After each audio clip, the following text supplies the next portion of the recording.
Bienvenidos al análisis de Los Vengadores, la era de Ultron, la última película del universo cinematográfico de Marvel que cierra, por decirlo de alguna manera, junto con Ant-Man, que se estrena en verano, la fase 2 de este universo cinematográfico, y una de las más esperadas del año, una de las más esperadas, de las más comentadas y de las que más cola traerá entre los defensores y los detractores de todo el universo cinematográfico de esta saga de Marvel. Vamos allá.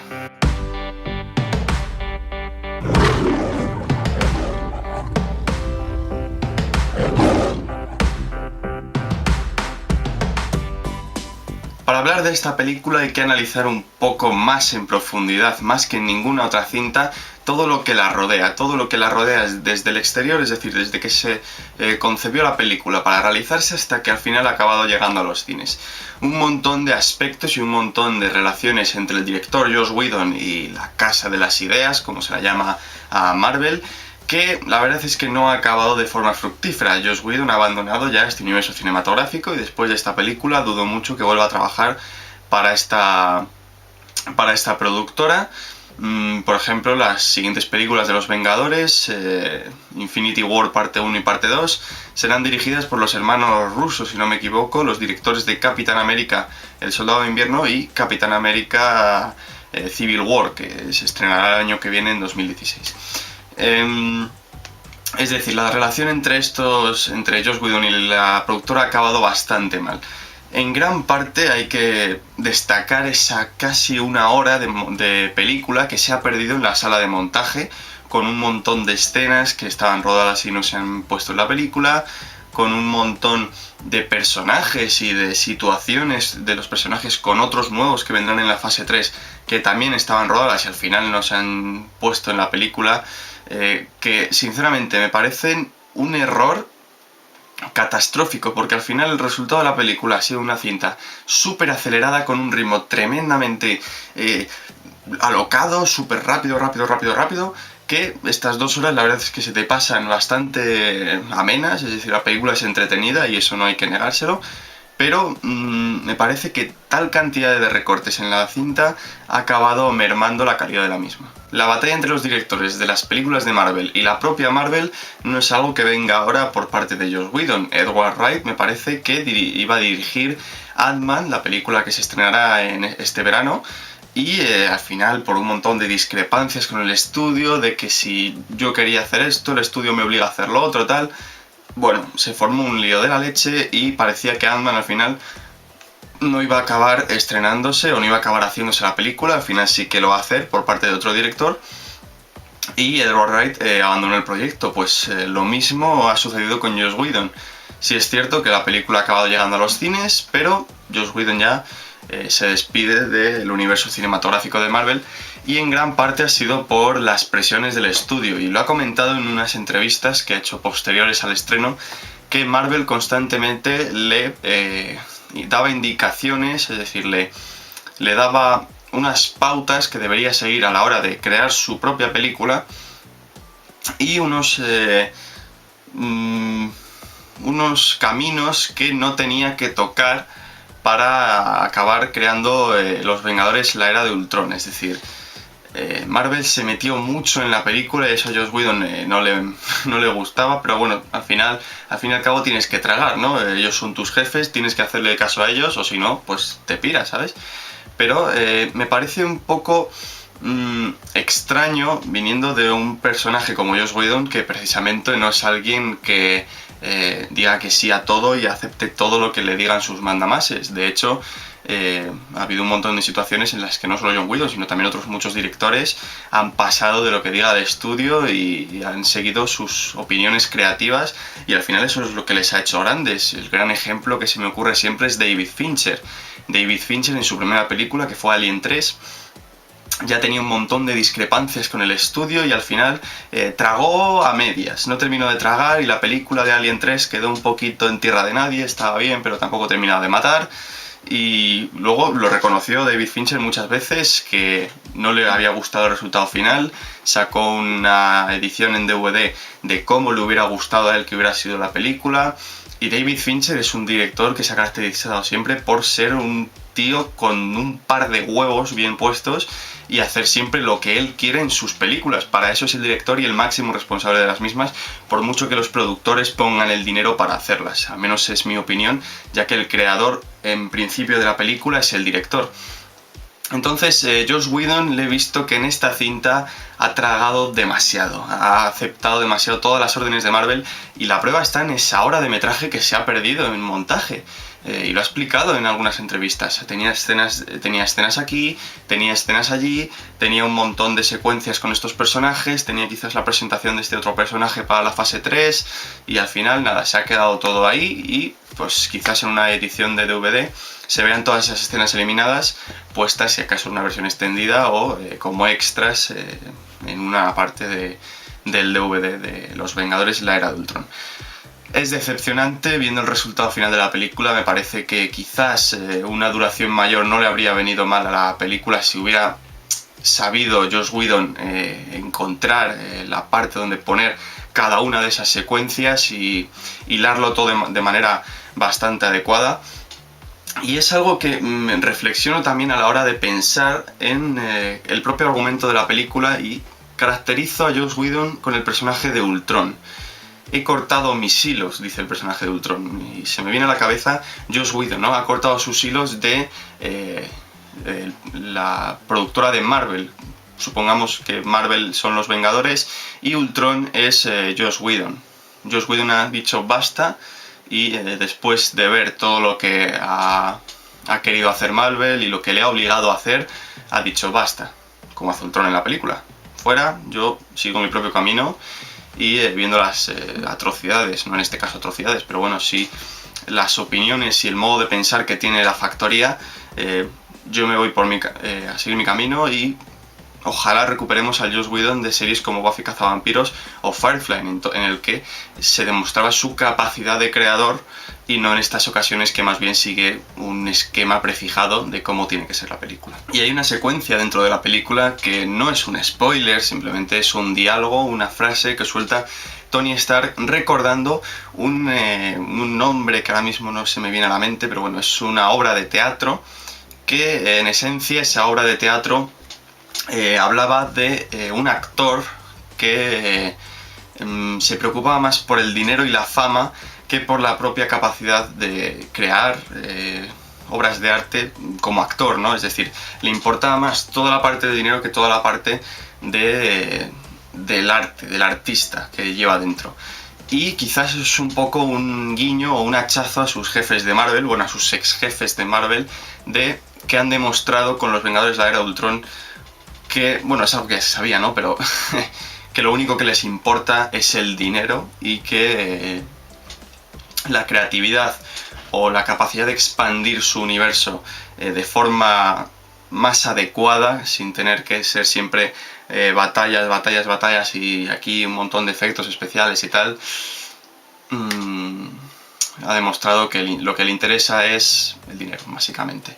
Y es cierto que estas películas están dirigidas a un público adolescente y me parece genial. Y es algo que hace muy bien Marvel, sabe a qué público quiere dirigirse, y entonces las películas se acercan a ese tono.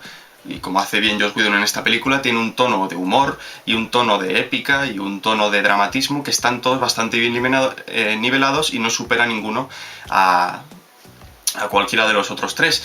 Pero, claro, eso es algo que hace bien Marvel, y en contraposición tenemos a DC, por ejemplo, con las películas de Batman, que son maravillosas, las de Christopher Nolan, pero más recientemente El Hombre de Acero.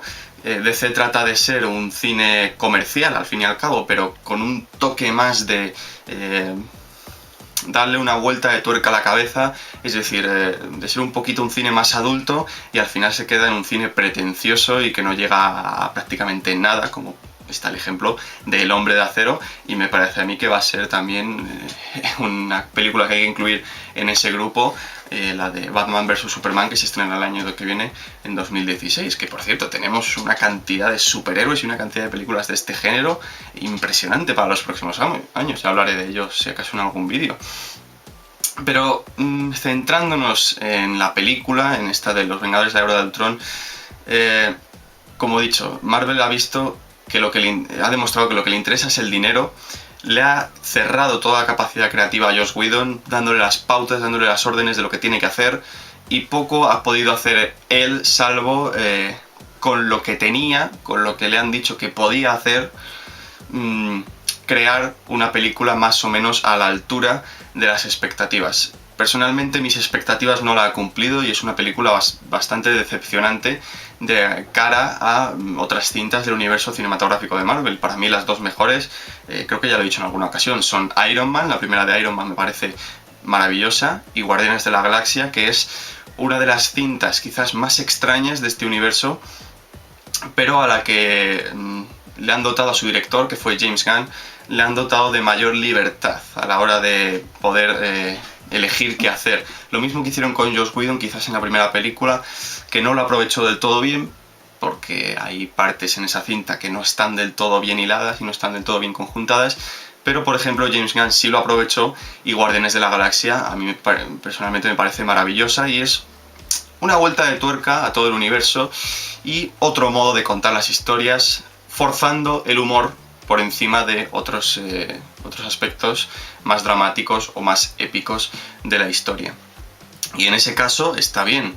En Los Vengadores, si quizás ponemos el humor por encima de la épica, pues no resulta tan aceptable. Y en esta película no sucede así, está todo bastante bien nivelado y es un aspecto para mí correcto de la misma. Quizás me estoy enrollando antes de empezar a hablar de la propia película, pero creo que es necesario para figurarnos y centrarnos un poco en qué nos está intentando contar Marvel en esta película y en todo lo que viene a partir de ahora, y relacionado también con todo lo que ha pasado anteriormente en todas sus películas.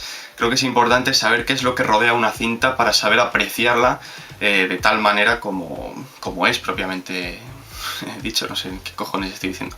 Pero bueno, centrándonos ahora sí en la película. Guión y narrativa, es decir, la historia, que es lo principal en una película, la principal base, y sin eso no tienes una cinta suficientemente sólida. El guión, vale que está escrito por Joss Whedon, vale que es un tío que sabe darle a los diálogos el tono y la calidad adecuada a cada momento de la película, y eso está muy bien, pero he visto que está muy influido por Marvel otra vez, y a pesar de que tiene un inicio un poquito muy acelerado, porque el inicio es súper acelerado y tal, y está bien, no termina de matarme ese inicio, pero bueno, está bien. Y a lo largo de la película hay secuencias y hay momentos que te das cuenta de que Joss Whedon realmente le tiene amor a estos personajes, le tiene amor a estas historias, pero que por encima de él ha habido un montón de personas que le han cortado y le han dicho, fuera, o sea, esto no lo puedes hacer. Tienes que seguir nuestras pautas, tienes que seguir nuestras ideas, y si no te parece bien, fuera, a tu casa.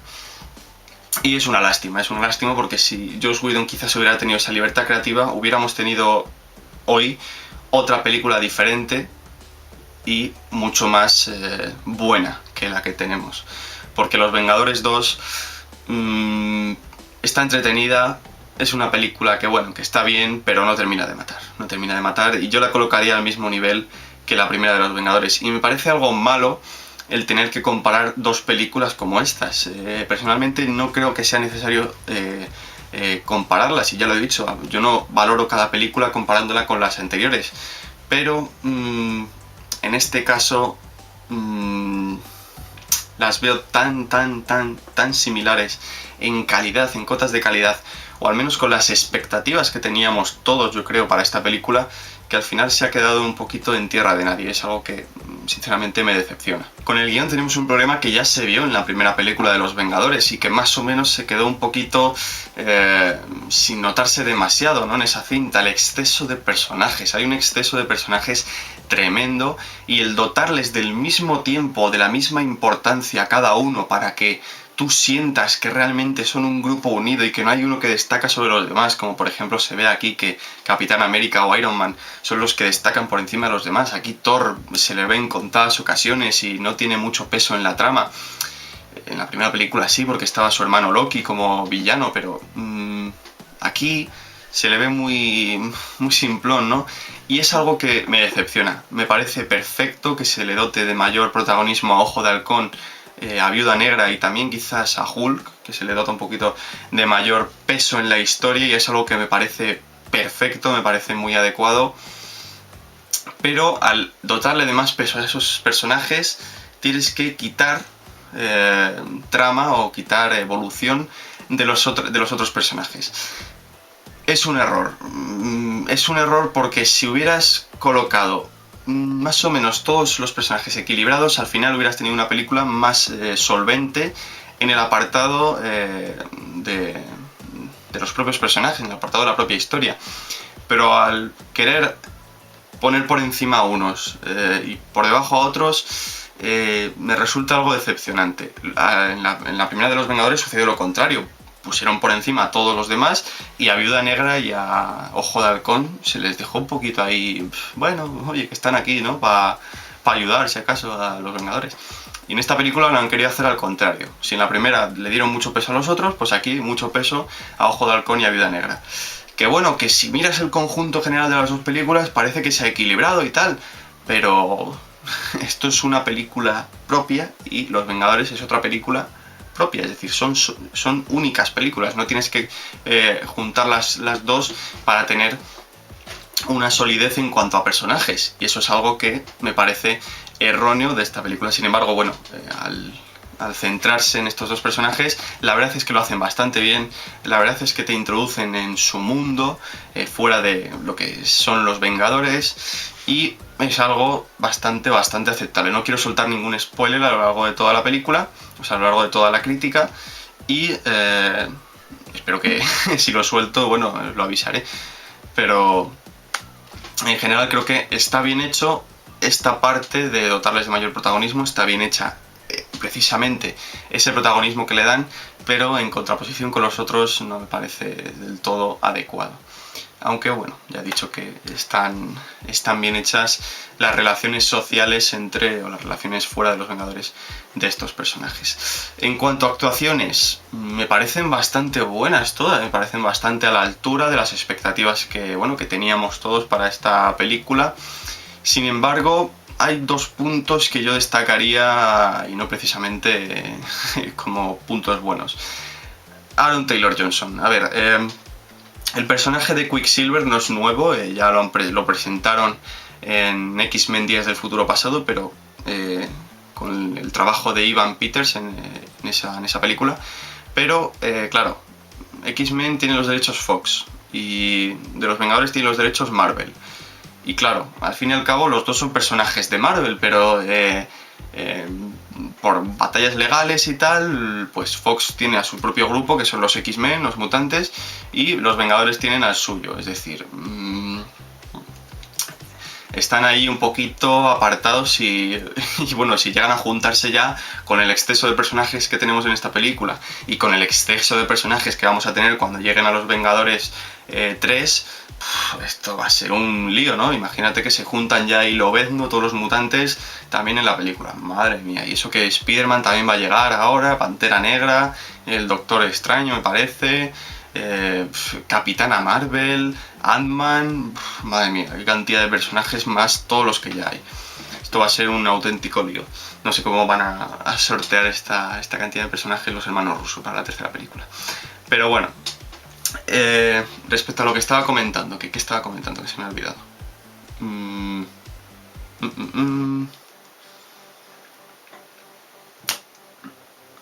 Lo tengo en la punta de la lengua.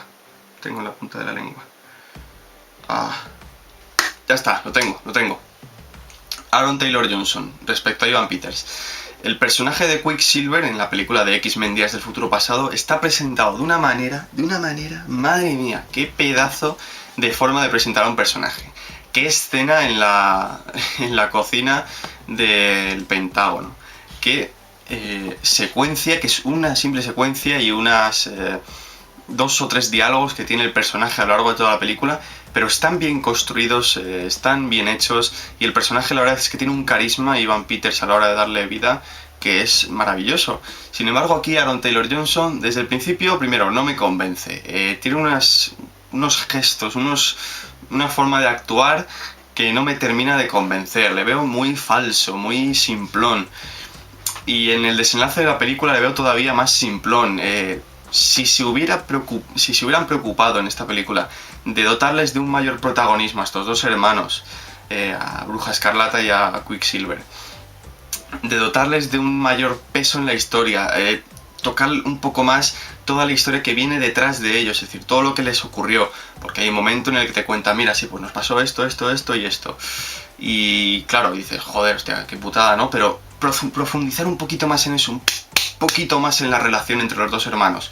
Quizás luego en el desenlace de la película, quizás al final, hubieras tenido otra idea tanto de Quicksilver como de Bruja Escarlata. Sin embargo, aquí, pues en este desenlace, te quedas un poco diciendo, bueno, ¿y qué? ¿Y qué? ¿Qué ha pasado? ¿Ha pasado esto? ¿Y qué? ¿Y qué? ¿Qué hago yo ahora? ¿Qué hago? ¿Me pongo a llorar? ¿Aplaudo? ¿O qué hago? No sé. Se queda todo un poquito bastante simplón. Y ese es uno de los personajes que me parece que están mal hechos en la película. El de Aaron Taylor Johnson, es decir, Quicksilver. Otro personaje, y me parece que esto es tremendo. Y Ultron. Pero quiero recalcar aquí que Ultron, y estoy prácticamente convencido, el problema de Ultron no es en la película en sí, sino en el doblaje al castellano que han hecho. Estoy convencido de que la voz de James Spader en la versión original tiene que ser tremenda. En los trailers la verdad es que parece brutal. Y los trailers también parecía bastante buena la voz que le habían escogido al doblaje de Ultron aquí en España, pero al ver la película en el cine... Dios, qué pedazo de doblaje más malo. Qué horrible. Creo que pierde gran parte de la gracia la voz que le han escogido a Ultron, el no tener una voz tan grave, el no tener unos acentos y unos momentos tan marcados en la voz, el no tener esos puntos que tenía James Spader, por ejemplo, en el tráiler, al decir que he roto mis hilos y todas estas cosas. No le notas al actor de doblaje, que no sé quién lo ha hecho, pero bueno, al actor de doblaje no le notas ese potencial a la hora de inmiscuirse con el personaje. Si lo notas, por ejemplo, en otros como Tony Stark, en Capitán América, si lo notas en, yo que sé, Ojo de Halcón, en Viuda Negra, la verdad es que esos están bien doblados y todo perfecto. Nick Fury, por supuesto, pero Ultron, se me cae un... Madre mía.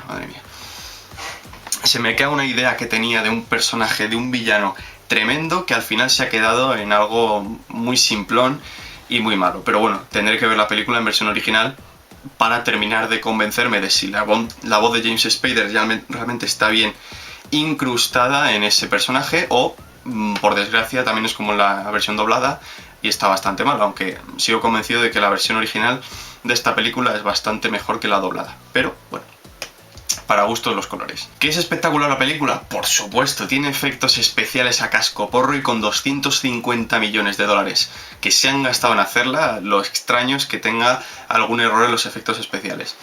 Hay un exceso de efectos digitales, pero hay un exceso brutal y que se nota en algunos momentos. Al principio de la cinta hay algunos instantes en los que dices, hostia, pero qué mal ha quedado esto, ¿no? ¿Qué pasa? ¿Que no lo han podido retocar antes de concluir la película? ¿O qué mal ha quedado? Pero claro, son unos errores simplones, unos errores aquí y otros errores allí, tampoco se nota demasiado. No es como si, por ejemplo, comparamos los efectos digitales de esta película con las de los de la batalla de los 5 ejércitos, ¿no? Que eso parece un videojuego mal hecho. Ya hablaré, ¿no? Del Hobbit, la batalla de los 5 ejércitos y de esos efectos digitales tan penosos a pesar de tener 300 millones de dólares para hacer la película y cómo quedaron al final, pero bueno. Ya hablaré algún día de... Uy, qué gallo me ha salido. Ya hablaré algún día de toda la saga del Hobbit y del Señor de los Anillos. Y bueno, en general la música la ha hecho... A ver cómo se llama el chico este que la ha hecho. Joder. Brian Tyler. Bueno, no sé quién es este compositor. Si le he escuchado alguna vez no me acuerdo. Y bueno, básicamente recicla todos los soundtracks y todo lo que tenía la película original de 2012 y lo vuelve a poner aquí de otra manera. La banda sonora está bien, está aceptable, pero tampoco termina de matarte y tampoco te pones a recordarla al salir del cine. Pero hay que destacar que los momentos dramáticos, la verdad es que la banda sonora está bien escogida y está bien compuesta en esos momentos. En cuanto a fotografía y el modo de rodar, hay que decir que Joss Whedon ha mejorado muchísimo con respecto a la primera de Los Vengadores y ya no se limita en las escenas de acción a un plano contra plano, que eso es lo más simplón y lo más sencillo a la hora de hacer una escena de acción. Y aquí, bueno, pues se ve que la cámara pega unas vueltas, unos giros, unas situaciones súper extrañas y en ciertos puntos la verdad es que está bastante bien y te mete mucho más en la acción. Así que algo destacable para una cinta que, bueno, al fin y al cabo se me queda un poco corta en todos sus puntos. Para finalizar, pues una película entretenida, una película divertida. Si no eres una persona súper aficionada al cine que buscas quizás la perfección en cada uno de los planos, pues no vas a salir contento, como por ejemplo es mi caso, que me he visto decepcionado, ¿no? Tampoco buscaba aquí una perfección maravillosa, pero no sé, me he visto un poco decepcionado de acuerdo a la cantidad de información que tenía sobre la película y lo que al final me han acabado mostrando, que eso es algo también que quiero comentar. ¿Por qué tanto tráiler? ¿Por qué tanta información sobre la película? Joder, ¿cuántos trailers hay de Los Vengadores? ¿Cuántos trailers hay, por ejemplo, de Terminator Genesis, que va a salir este año? ¿Cuántos trailers hay de Jurassic Park? Madre mía, pero bueno, ¿por qué nos sacan tanta información? Al final acabas viendo el 30% de la película solamente en internet, de trailers y de fotografías y de todo. Y eso es algo horrible. Me gusta, por ejemplo, que en cuanto a Star Wars han sacado solamente 2 trailers y ojalá solo saquen uno más y a pocas semanas del estreno saquen uno más y ya está, me parecería genial.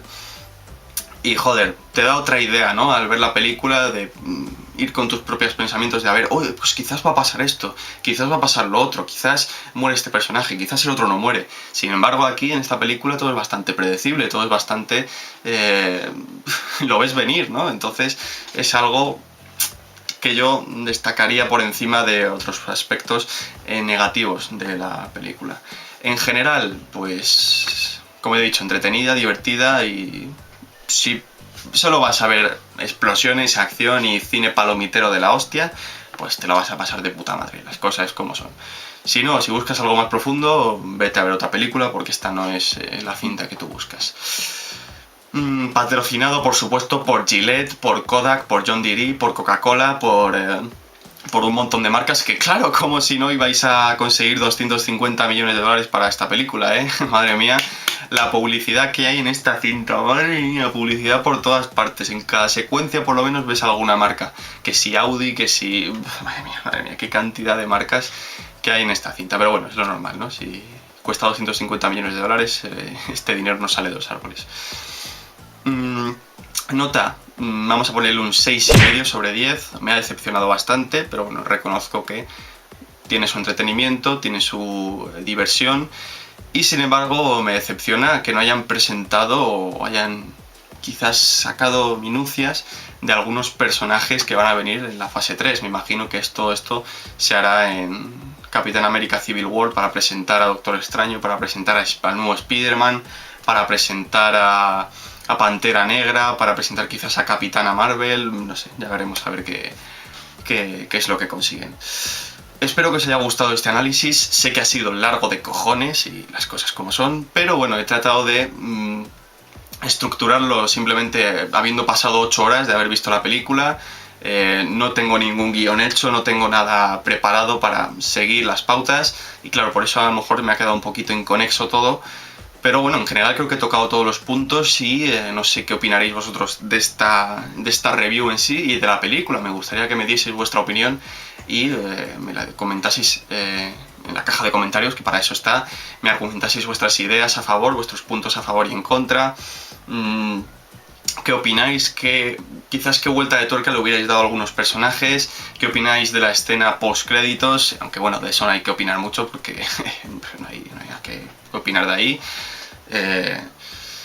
Que me deis vuestra opinión en general y si os ha gustado la crítica o si no. Así que bueno, nada más que comentar y por supuesto nos vemos en el próximo vídeo. Hasta la próxima.